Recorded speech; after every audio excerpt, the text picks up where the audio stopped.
Boletim Coppola.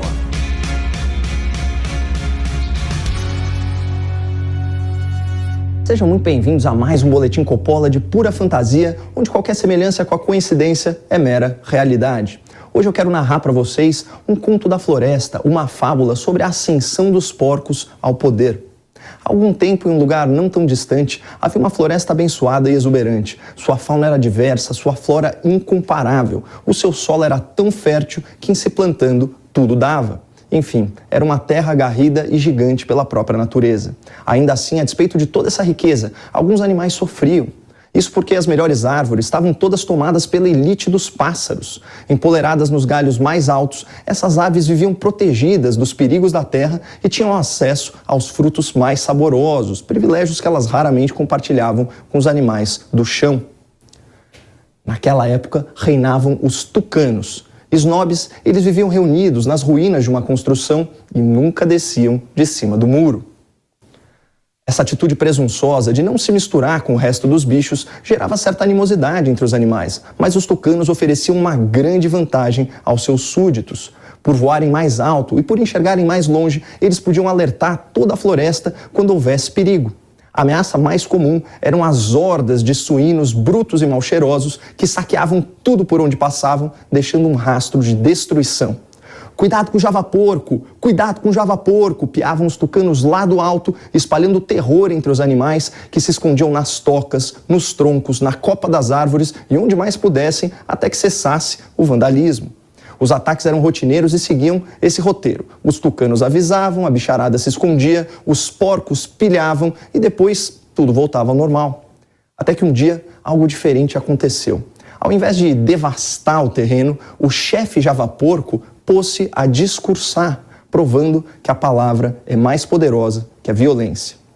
Companheiros animais, não tenham medo, saiam dos seus esconderijos, olhem para mim, eu sou como vocês, minhas patas são sujas de barro, minhas costas pesam nas caminhadas e a minha boca não alcança o fruto doce nas árvores. Tudo o que desejo é uma floresta mais justa, em que os animais de 4 patas sejam tratados como os animais de 2 asas.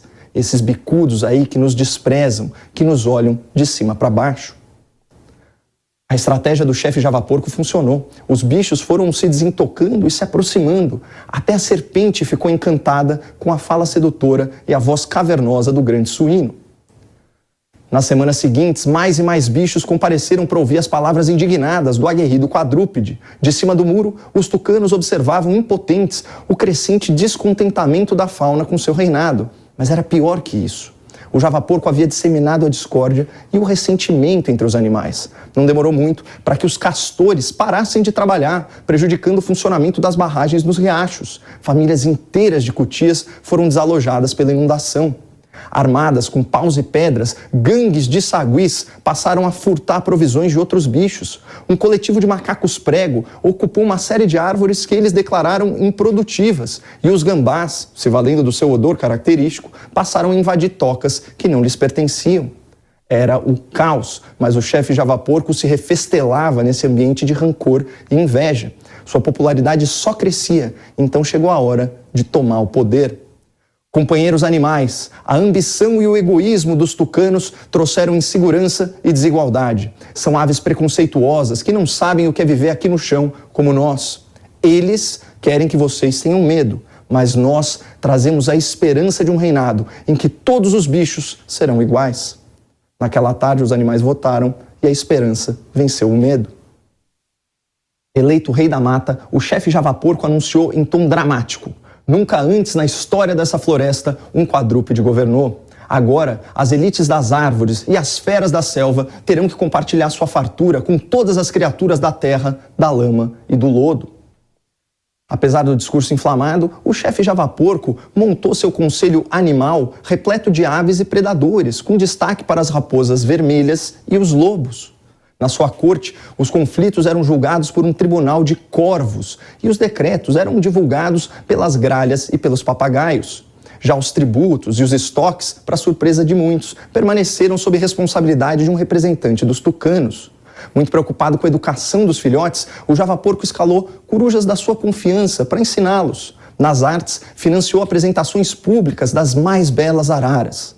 O chefe suíno também fez questão de mudar a sede do governo e a residência oficial para um amplo celeiro de madeira antes abandonado. Centenas de animais, comandados pelo novo sindicato dos castores, participaram das reformas do suntuoso complexo que ficou conhecido como a Granja do Porco. Lá, os convidados eram recebidos com pompa e circunstância para luxuosos banquetes em que se discutiam os negócios da floresta. Embora estivesse com as patas bem longe da lama, o chefe Javaporco não se esqueceu das criaturas do chão. Toda semana, cada animal tinha direito a uma castanha contada. Filas quilométricas se formavam para receber o inédito benefício criado pelo pai dos bichos. Algumas poucas vozes críticas reclamavam que o Javaporco havia prometido muito mais que isso. Mas para quem nunca comeu fruta, as castanhas eram uma iguaria.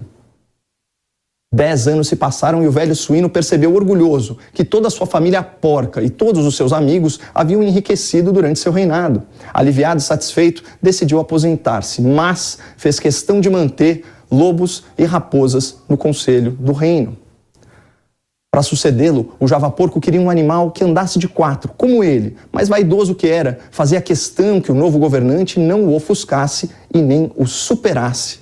Encontrou finalmente a candidata perfeita.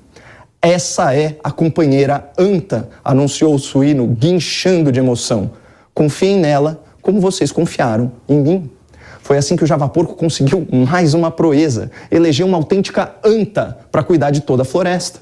Infelizmente, a vaidade do velho suíno cobrou seu preço. Em alguns meses, a anta já meteu as patas pelos cascos, toda atrapalhada nas suas ações e toda confusa nas suas ideias. Seus discursos incompreensíveis viraram motivo de chacota entre os bichos e sua incompetência trouxe mais fome e carestia para a floresta. Diante desse cenário, uma força-tarefa de patos e gansos foi designada para investigar os porcos, raposas e lobos. Presidindo esse inquérito estava um marreco muito austero e sisudo, que revelou à floresta o maior esquema de corrupção da história do reino animal. Os bichos passavam necessidade porque as provisões de inverno haviam sido saqueadas por membros do conselho. Enquanto os animais do chão recebiam apenas uma castanha por semana, a elite do reinado se fartava diariamente com frutos saborosos e raízes suculentas colhidas ilegalmente nas reservas intocadas da selva. Além disso, todo mês, lideranças do conselho ganhavam ração reforçada, o que garantiu seu apoio a todas as medidas propostas pelos suínos e sua anta fantoche. Apesar dos esforços para desmentir o marreco, a verdade sobre o escândalo se espalhou pela selva e, diante da comprovação dos crimes, a Assembleia dos Animais, por aclamação, decidiu afastar a anta e enjaular o Javaporco. Provisoriamente, um velho morcego assumiu o reinado. Afinal de contas, ele era o único mamífero que voava, ou seja, ele reunia em si características tanto dos tucanos quanto dos porcos. Ocorre que a crise, que já era seríssima, foi agravada por uma longa seca, uma praga mortal e um grande incêndio. Eram as maiores tragédias que a floresta já havia enfrentado e os animais em sofrimento clamavam por uma solução milagrosa ou, quem sabe, um salvador da selva. Confinado confortavelmente em uma cocheira lá nos fundos do estábulo, o Javaporco, o antigo pai dos bichos, enxergou uma oportunidade e voltou a conspirar com velhos aliados. Aos papagaios, pediu que divulgassem seus discursos culpando o novo reinado pelos infortúnios. Às corujas, pediu que ensinassem aos filhotes como seu governo havia sido justo e próspero. Aos corvos, pediu que fosse absolvido. Afinal, fora o Javaporco que indicara os pássaros de penas pretas como juízes supremos da floresta. Com sua habitual astúcia, o corvo decano respondeu ao pedido do suíno. Não podemos absolvê-lo. Há provas contundentes contra a vossa porquice. Contudo, é possível fazer algo de efeito similar. O Tribunal dos Corvos reuniu as gralhas, as maritacas, as arapongas e todas as aves de piado insuportável por um anúncio importantíssimo. Estamos aqui reunidos para reparar uma grave injustiça cometida contra um formidável suíno que tanto contribuiu para a nossa floresta. O corvo seguiu com a leitura do seu parecer. A prisão de autoridade animal não pode se dar por aclamação. Ela requer um julgamento formal, conforme decisão de ontem, desta Suprema Corte dos Corvos. Assim, declaramos nula a condenação contra o Javaporco, pedimos desculpas pelo seu encarceramento e decretamos sua imediata soltura. Uma das gralhas menos estúpidas quebrou o silêncio sepulcral e questionou o eminente pássaro. Vossa Corvice, não seria então o caso de realizar um novo julgamento, já que há tantas evidências contra o réu? O corvo magistrado já tinha sua resposta na ponta do bico. Não haverá novo julgamento, pois o acusado tem idade avançada. Nosso velho javaporco já sofreu demais com esse processo e a floresta perdeu seu direito de puni-lo por algo que aconteceu há tanto tempo. As aves quase se depenaram ao baterem em revoada para espalhar aos berros a notícia. Ao saber da novidade, micos, macacos e guaxinins fizeram o L com a palma das mãos e gritavam na copa das árvores: porco livre, porco livre. Até alguns tucanos mais desavergonhados desceram de cima do muro para rolar na lama junto com os suínos e fizeram isso mesmo sabendo que o barro misturado com esterco estragaria suas penas para sempre e eles nunca mais conseguiriam voar. Aproveitando esse momento de histeria coletiva, o chefe javaporco convocou uma grande reunião dos bichos para comunicar suas intenções de, mais uma vez, tomar o poder. Mas tão logo ele iniciou o discurso, alegando a própria inocência, uma garça enfurecida irrompeu na clareira a passos largos, assustando a todos. Que a garça era um animal diferente. Ela voava, como a elite dos pássaros, e também caminhava no lodo, como os animais do chão.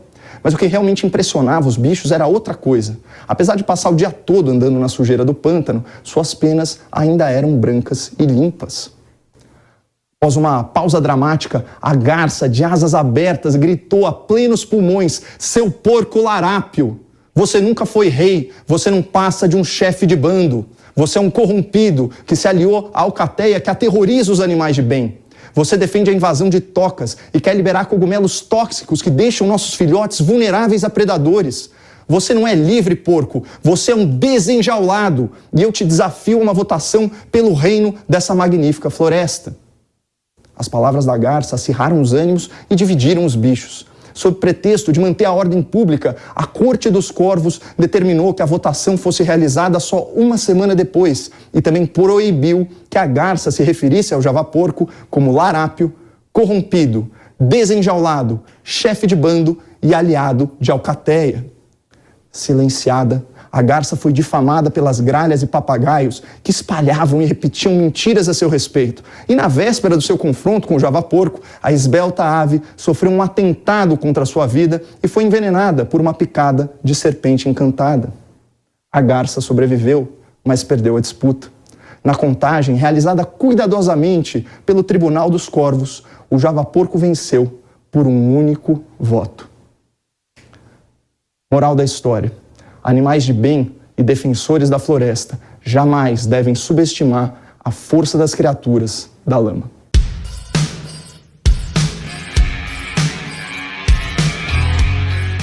A opinião dos nossos comentaristas não reflete necessariamente a opinião do Grupo Jovem Pan de Comunicação. Realização Jovem Pan News.